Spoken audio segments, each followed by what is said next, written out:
Alright, so I wanted to do a video on kind of how to make your own scripts and just like do your own optimizations and whatever.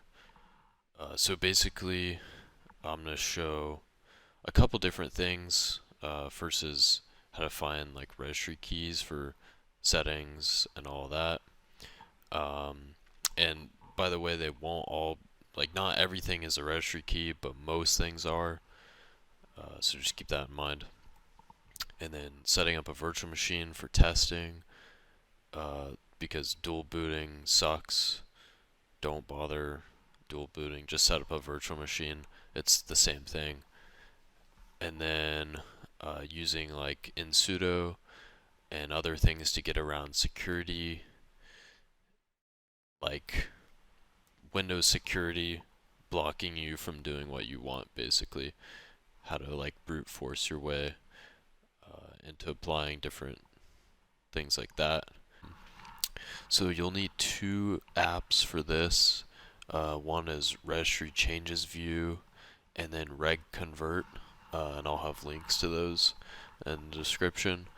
Um, but for this one, I think we're just gonna do um, disabling sticky keys. So if we go to ease access and sticky keys, so we can turn it on and off here.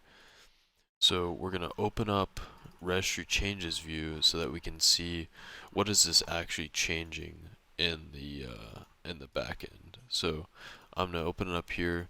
The folder will look like this. So when you open it, do create registry snapshot right here. Just hit create, do OK, and it will make a snapshot of the current registry right there. So if we look at this and we turn it on, oh, I accidentally clicked the wrong one. Okay, so if you enable sticky keys here, I mean, I could have used the example for the other one, but regardless, we have sticky keys. We can see the registry. Sometimes it can be kind of unclear, especially if you have a bunch of other things going on, like on the virtual machine.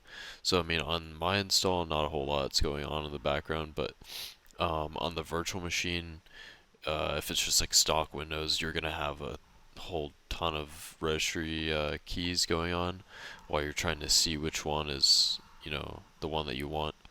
Um, so it might be a little bit harder then, but usually you can tell by the name or the path. If you can't tell by the path, you might be able to tell by the value name, because, like, let's say for example, you're trying to find the registry key for digital vibrance.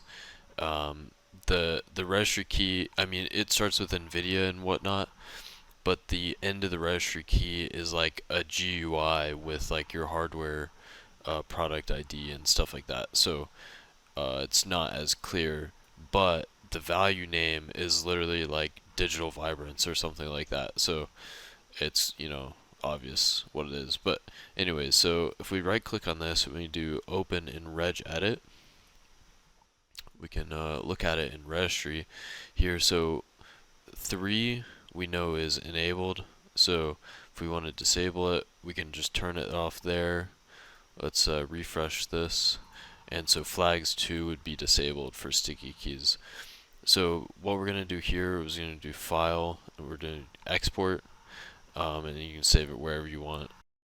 Alright, so once you've done that, we can get rid of all this. We can leave that. You can delete this one since we don't care about that snapshot. Just make a new one every time you do it. So now we're gonna open up registry convert, and we're gonna run this. And so you have a bunch of different options for like the contents, or like where you're getting the contents for the registry file. But here we can just drag it in. You can see there the registry key. Now, sometimes when you export it, it's going to export that whole, like, this whole key. So any any keys in this will be listed under here. So in this case, it was just one, but you may have to come in here and just delete the ones that you don't care about and just leave the ones that you do care about. So, but here we didn't have to do that. So that we can just do convert reg file up here, and this will convert it over to batch. Now, keep in mind that usually like D word values or strings, like in this case, convert over to batch just fine. Like the reg.exe, like starting this with the commands works fine for these, but sometimes some of the other keys can not really work when you try to do it with a batch command. So in that case, you would have to just have an external registry file, which could be made with PowerShell, but I'm not going to get into that. Anyways, so we have this. The rest of this you don't really need, just copy and paste this. So we can copy this into like our PowerShell script or a batch file, or whatever. But yeah, so that's how you find the registry key. Alright, so now setting up a VM. This is going to be really important if you like doing this kind of stuff, or you just need to test out scripts and whatnot, and even testing out other people's scripts. Obviously, it's a good idea to, give it a try on something other than your actual computer. But anyways, I use Oracle. It really doesn't matter whichever one that you're comfortable with. If you're not comfortable with any of them, like you've never used it, I like Oracle. It's fine. Anyways, so you're gonna need the ISO file for whatever OS you want to install. So typically, if you're going to be testing it, you want to test it on obviously a vanilla ISO. Most custom ISOs don't even work on a VM. There may be like some workaround, but I can't find anything on Google, so I have no idea how to get it to work. But yeah, so I mean, if we just did like Windows 10, we could just say Windows 10. We can just go here, and to get the ISO file, basically, the Microsoft servers are slow, but basically, you're just gonna do like F12 on the keyboard, and like basically like inspect element, and you just want to come into this mobile view. So by default, it's going to be like this. So this is going to download the installation media, but if we make it think we're on mobile, we can click on this little thing, refresh. Alright, that took a really long time to load.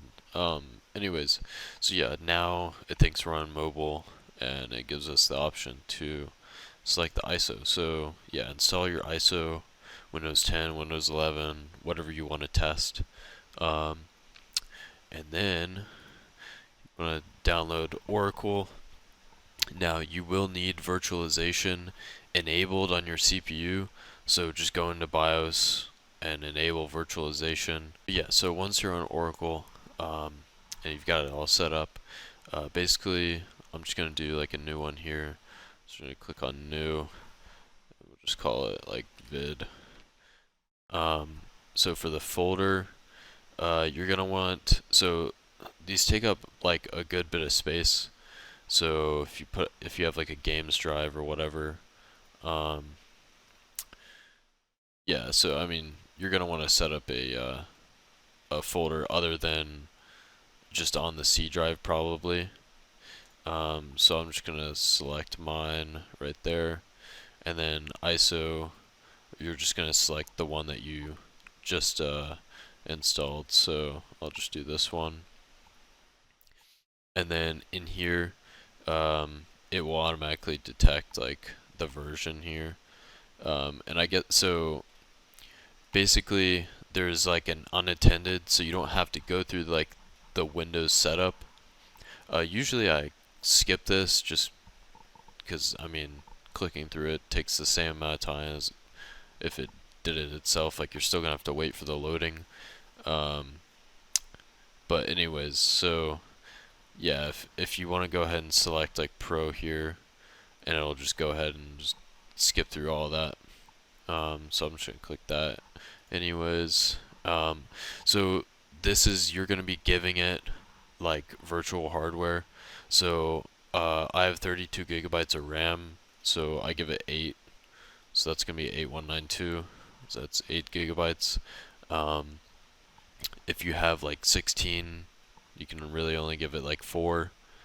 And then um, like I have 8 cores, 16 threads, so I usually give it like 4 cores, and that's plenty. And then for the size, I don't know the lowest you can get away with on like a vanilla install, but usually like 26 to like 30 is like fine.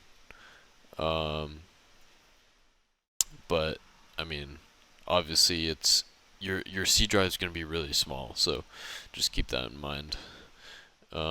And then you don't have to do anything else here. Just click next. It'll make this virtual disk file. So yeah, there's that, and then we can come into settings for, like, let's say you wanted to simulate installing without Ethernet. Um, Under network, you can actually do not attached, and it won't connect to the internet automatically there. So besides that, that's pretty much it. I mean, you just run this like start, and it's just like a normal, you know, computer basically. Um, so I'm just gonna delete this, and I'll just show this one, kind of like what you have to do to get everything set up. Oh, and I forgot I've this disabled in BIOS, so let me enable that and come back. Alright, so once you got the virtual machine going, and you've like set it up, basically what you need to do to have like to be able to drag and drop, and this is the bug that I was talking about, like errors, and then you can drag it on just fine, so I don't know why it does that. But anyways, basically what you want to do is glitching out a little bit. Is you want to do insert guest additions right here, and then when you come into File Explorer, you go to this PC, there'll be like this little like drive here, and you're just gonna run this like setup right here. It'll ask to reboot or whatever. Once that's inserted and you've ran it, basically up here under devices, you can do shared clipboard, so copy and paste back and forth. And then, so you can set up a shared folder, but usually I just do drag and drop because it's easier.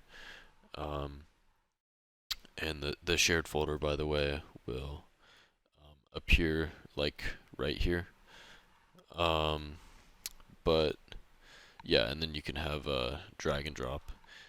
If you are using this for like viruses, by the way, disable drag and drop and mainly shared clipboard.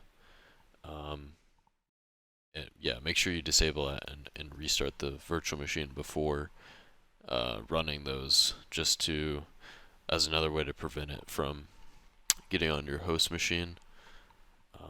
Just a little tip for like playing around with viruses. But yeah, so that's basically the virtual machine part. Okay, so something I forgot to mention is when you're testing with the virtual machine, obviously you want to test with like stock Windows state every single time. So the whole point of the virtual machine is being able to kind of like reset what you did, and kind of like start from as if you were like a new user. To save the state correctly, so that you don't have to like insert this every single time and turn these on. Basically, you boot up, you inserted it, you turned these on, and once you've turned these on, that state will actually save these settings. So that's why you turn these on before you save the state. So yeah, once you've got it how you want it to be, maybe you update Windows, um, because the updates, like the state that this is in this exact moment, will be saved. So if it's in the middle of updates in the state, every time you try to test, it might like, the updates might fuck with your script basically. And I've had that cause a lot of issues and waste a lot of time for me. Um, but anyways, so when you close this out, you want to click on Save Machine State right here, and it's gonna save the machine state. I'm just gonna do this for right now. So this like combination of settings is what you're gonna want to use like each time you close this to get it back to how it was before, basically. But anyway, so yeah, do OK, and then in here, in your virtual machine, you're gonna have like a snapshot right here, or what you're gonna have like a current state. It's gonna say current state, and you're gonna do take, and you're just gonna take a snapshot. And so basically, you can have multiple states. So, for example, this state right here is fully deep loaded, so there's no UWP apps on this state. But if I wanted to go back to snapshot 2, I could restore this one, and that's like stock Windows, with all the apps installed. So yeah, you can set up a lot of test scenarios, um, and you could even have previous updates on here. So there's a lot of things you can do with that. Alright, so the last part of this video, I'm just going to go through some commands that I commonly use and that I think would be useful for you to have and know. So I'll have this script somehow in the description or somewhere where you can get it and refer to it. And so you can see I have comments in here, but I'll go through each one of these and maybe talk a little bit more in depth. But the comments will always be there. That way, you don't have to like keep going back to the video or whatever. So the first one here, definitely the most useful out of all of these, to be honest, is running PowerShell as administrator without like disabling UAC or anything like that. So like obviously if you're just a normal user and you right click the script and you do run as PowerShell. I have run as administrator because this is like a context menu hack, but anyways, that's not there by default. So it's just run with PowerShell. PowerShell scripts won't run as administrator. So if you put this at the top of all your scripts, they will always run as admin. It will just close it and prompt for UAC. That way you don't have to do anything too crazy. So there's that. This one is how you can turn a PowerShell script into a batch script. This is helpful for being able to just double click the PowerShell file and run it that way. Because believe it or not, some people don't know how to run PowerShell scripts. It's kind of mind-blowing. But anyways, if you put this part at the very top, like above this too, at the very, very top, like line 1, have this, and at the very, very bottom, have this. Just save the file as a batch script, and everything in between these two you can have as PowerShell and batch, of course, but yeah, if you look at my main Zoikware script, this is how I have it. So there's that. You can also this is just the name, so you can change this to whatever you want in both of these, but they do need to match. So like if you change these, it needs to correspond here too as well. So and then we have some permission stuff. So take own, and I don't know like how you're supposed to say this, but anyways, this will basically grant you access to a file or a folder. Not much to say there, but yeah, there's that if you need that. And then obviously here, this is granting administrators access, so you could change this to whatever your username is. And then here we have another permissions thing using in sudo. So if you're doing anything like that needs trusted installer, you're gonna need this. There's lots of other apps that kind of do the same thing as in sudo, like Power Run, and I think there's another one called sudo something. But anyways, I think in sudo is probably the most powerful one. It's just the one I use because Power Run, I don't know, I think it's not supported anymore. It doesn't really work. But in sudo, here we have kind of a two-in-one. So this line right here I use all the time. It's just basically searching the C drive for a specific file. So this is where we're specifying to search only in the C drive, and this is where we're specifying the file name. Now keep in mind, if I had it like this, that's not going to work, because the space, it doesn't know that this is like all one file name, so your file needs to have no spaces. I think if you do have spaces, you can just throw one of these like apostrophes on each side, and something like that would work. But it just put no spaces and it will work fine.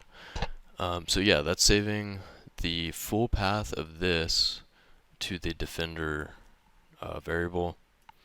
And this is a string, by the way, so you don't need to change that or anything. And this also stops at the first one, so it doesn't like search through every single file, even though it's already found it, So we do that for both in sudo and the batch file that we want to run with in sudo.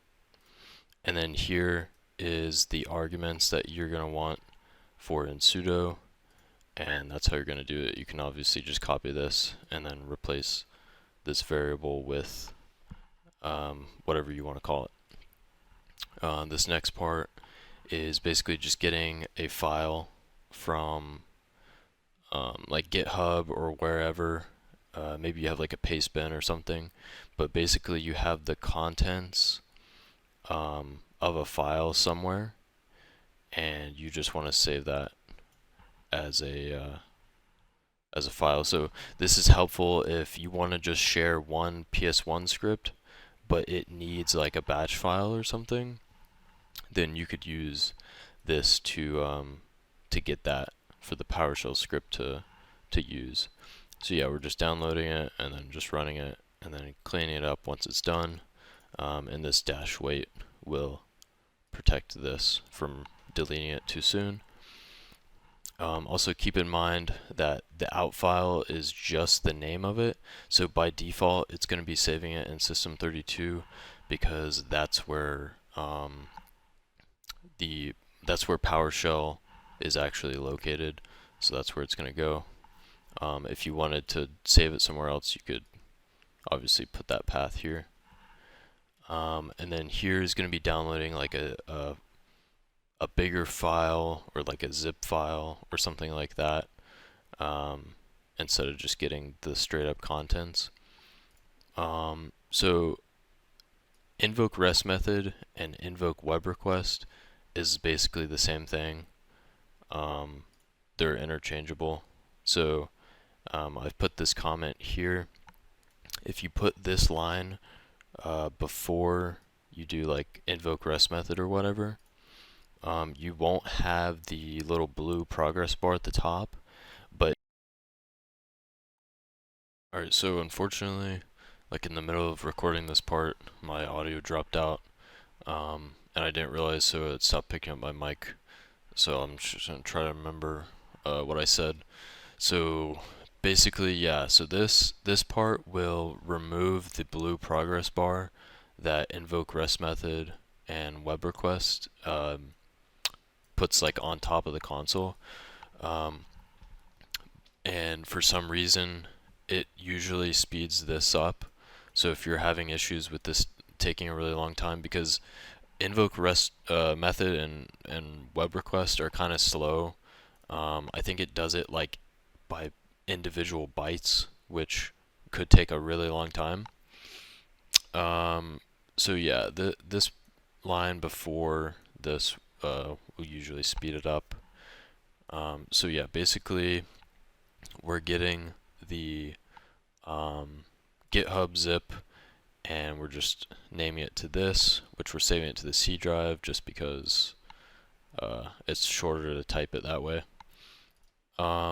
So here we need to expand the zip that we're downloading to get the contents of that, and then we're just cleaning it up here. And then inside this zip, there's actually another zip, the one that we actually want. It's just because GitHub downloads it as a zip, so we have two, basically. So yeah, and then we're just extracting this NVIDIA auto install to the C drive, and it will have this file, this folder name. So there's that, and then the last way that I use to download things is using the web client. This is probably the fastest way, the best for downloading like big files. So for example, an NVIDIA driver is pretty large, so using the web client makes sense. Here we're just getting the URL for it. It's pretty self-explanatory. And then we're making the web client object and then setting some other variables here. And then here you want to use try and catch every time you download something, just because errors will definitely happen. And you don't sometimes, like if you have other code under this, you don't necessarily want the script just to, you know, not download this, because then you might need that file later in the script and then you get more errors. So yeah, you want to catch the error. So basically what we're doing here is we're using the web client, and we're using this dot operator, which I think there's another download file with that doesn't say async, but async seems to be a little bit faster. So this is the one I'm using, and then we're just passing the URL and path. And then basically, because there's no, like, the PowerShell doesn't wait on this event, so we need to kind of add that ourselves with this while loop here. So like for example, notice how okay, so like start dash process, some of these have a dash wait like command with them, but some of these inherently wait. So like invoke web request it doesn't have a dash wait command, but you could kind of do the same thing if you pipeline wait dash event like this, but we don't really have to do that because it's already waiting on it. But here we can't do that, so we're using a while loop to basically say while this is busy or while this is downloading, just basically tell the user how long it's been downloading. And this is incrementing the time every second, so that's what sleep 1 is. And And then yeah, here we're just catching the error. And by the way, CLS clears the command. So like in this case, it's printing the same thing every time except for the time. So that's the only thing that's actually changing. And then at the end, when you're done with the web client, you want to dispose of it, because if you use it again and it's not disposed, it could cause issues. This goes for really any objects that you're using in any language too, to be honest. You should always get rid of them before you use them again.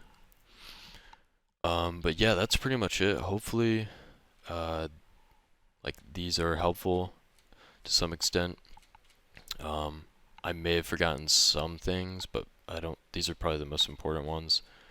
But yeah.